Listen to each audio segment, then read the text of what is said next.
Hello and welcome back or welcome to the channel. I'm Loudguns, and like many of you for the last few days, I've been neck deep in Starfield. And after some recent high profile disappointments, I've been really enjoying that it's lived up to some of my expectations so far. Are there bugs? Of course there are bugs, it's a Bethesda title.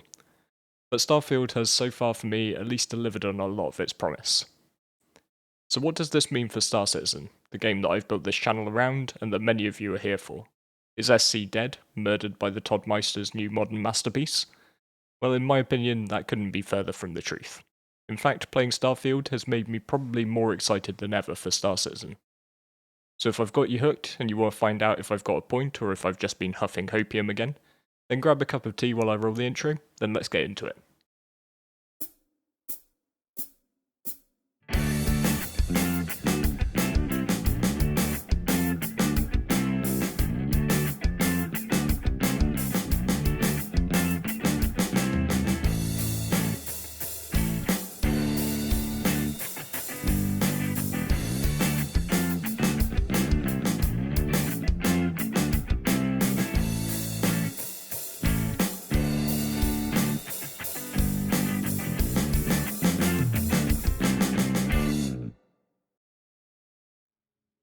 Some of my diehard Star Citizen fans won't like hearing me say this, but I've been feeling the rut this past month. I'm cool-headed enough to know about Star Citizen's cyclicality. This point in the year is always a difficult time as CIG hold back on punchy new gameplay developments ahead of CitizenCon, maxing out the amount of cool stuff that they have to show us at the annual show. And I know that I'm not alone in feeling this way. Star Citizen discords are a bit quieter than usual, server populations overall are down, and other content creators have posted vids about burning out on the game. So along comes Starfield, and maybe this is the game we've all been waiting for, right? Space, good. Skyrim, good. Space Skyrim, very good. Well, in my view this is true, but in the medium to long term, I really feel that Starfield is just going to make Star Citizen a better game, with a much wider player base, and in this video, I'm going to break down why. So let's start with expanding the player base, since I think this is the single biggest benefit for SC. I've used my amateur skills to put this one step above a paint drawing Venn diagram together. Obviously nothing here is to any kind of scale, I just wanted to try and visualise the point. Because pre-Starfield, most people looking into playing Star Citizen were coming at it from one of two camps. Either we were fans of space games, or we were fans of MMORPGs. I know I come from the latter camp. First I was an MMO nerd, then as a result of finding out about this new MMO Star Citizen, I became a space nerd.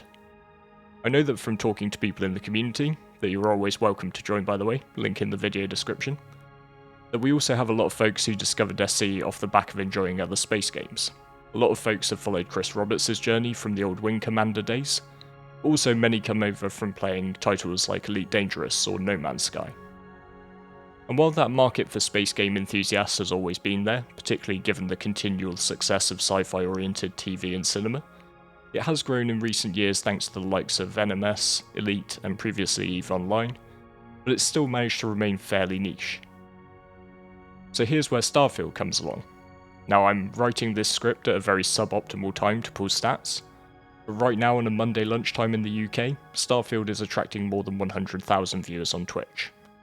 Just so we go apples to apples, the current Star Citizen viewer count is sitting at just above 1,000. Because now there's a third circle into our Venn diagram, the Bethesda circle. And this is all the people who are just coming out because it's a new Bethesda title. So even if I had never set eyes on Star Citizen and was still battling my way to Platinum in League of Legends or throwing my keyboard out of the window due to another meaningless death in a survival MMO, I would be looking at Starfield right now. Because Morrowind was one of my first experiences of true PC gaming. True story, my older brother built a high-end gaming PC when he was 16, and I had 3 hours, 3 nights a week to smash through as much of that game as I could before he came home from his part-time job. I used to pray every time that he'd just get held back at work and I could have a little bit longer. But since then, I've lined up on day one for every major Bethesda release. Oblivion, Skyrim, Fallout 3 through 4, even the cursed Fallout 76. But then I think those titles have pushed me on to other games as well, because the thing Bethesda is incredibly good at is highly detailed, story-driven, single-player RPGs. But they have a lot of limitations. They take a huge amount of time to deliver, And while you've got the exceptional modding community and the variety of ways to play the game that do lend it a certain degree of replayability, I've never once completed a Bethesda game and then immediately just started again. I tend to get my 100 or 200 hours, and then when I sense myself tiring of endless side questing, I muster up and I get through the last bit of the story. Then I park my copy of that game and I move on to something else. In a year or so, or when some form of expansion is released or I just get the itch, I might come back for another go. But they've undoubtedly then influenced the games that I've gone on to play afterwards. The joy I got from sword and boarding my way through Oblivion led to a lot of hours in games like Chivalry and Mordau. And the dystopian future of Fallout 3 is probably what triggered my love of survival games in the first place. I think if we watch Google Trends over the next few months, we're probably going to start to see an upswing in searches for games like Starfield. So as long as CIG have a tasty slate of new features lined up ahead of SitCon, then the timing of this is all looking quite good.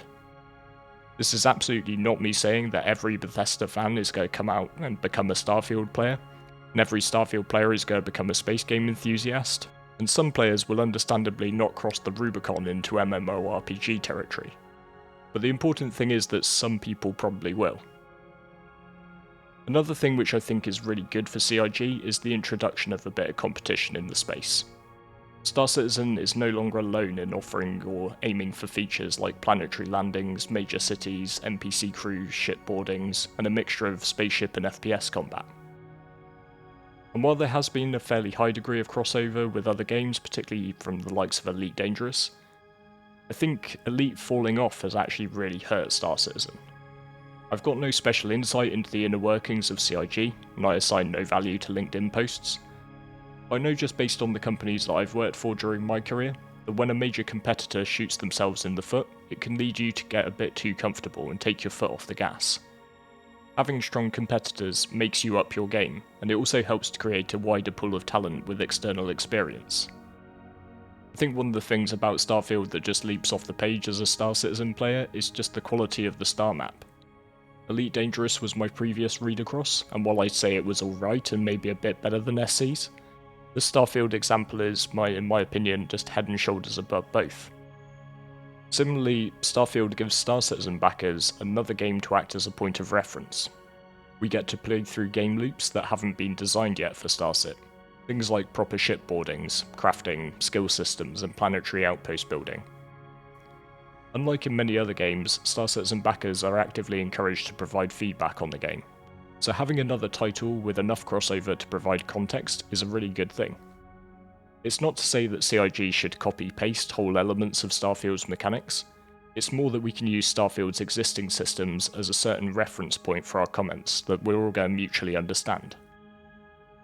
I'm also really happy to see that the two titles are significantly different, and not just in the most obvious way of one being a single-player game while the other's multiplayer.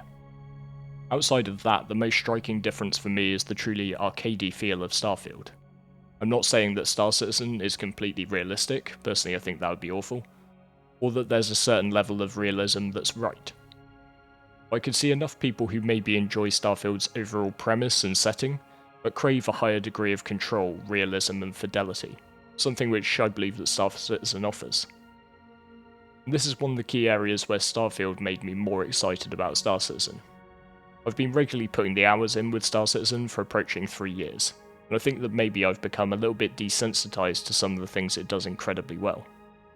Starfield's simplified procedures for taking off and landing were initially a breath of fresh air, but before long I found myself missing powering up my ship and punching it for orbit. Hitting fast travel and being at the next location a short cutscene later was highly convenient, but part of me actually missed the immersive feel of a long quantum jump. During ship combat, I found myself reaching for a level of control over my ship that just wasn't there. And many players are going to have no interest in Star Citizen for this exact reason. Their personal preference will be at that simpler end, and the idea of the inconvenience of physical travel or less forgiving combat where you'll likely face a far higher time to kill will be the opposite of appealing. But some people will. And most of all, while the settings are colourful and obviously a lot of work has gone into crafting the universe of Starfield, no amount of that could make up for the fact that I was experiencing it all on my own. And the potential of an MMO to bring players together in an organic way can't, in my humble opinion, be bested by any amount of scripting. So I hope this video was an interesting watch or listen. I realise it was a bit of a stream of consciousness, but while I really enjoy making things like guides, reviews and theory crafts, I also view this channel as something of a video diary at times, where I can chuck out a few of my random shower thoughts. Please do let me know your takes on this as well. I would be really interested to read down the comments of, are you playing Starfield, how are you getting on with it, or does it just hold no appeal to you whatsoever? And did anything I say make sense? But with all that said, I'd just like to say thank you very much for watching all the way to the end, and I look forward to seeing you next time.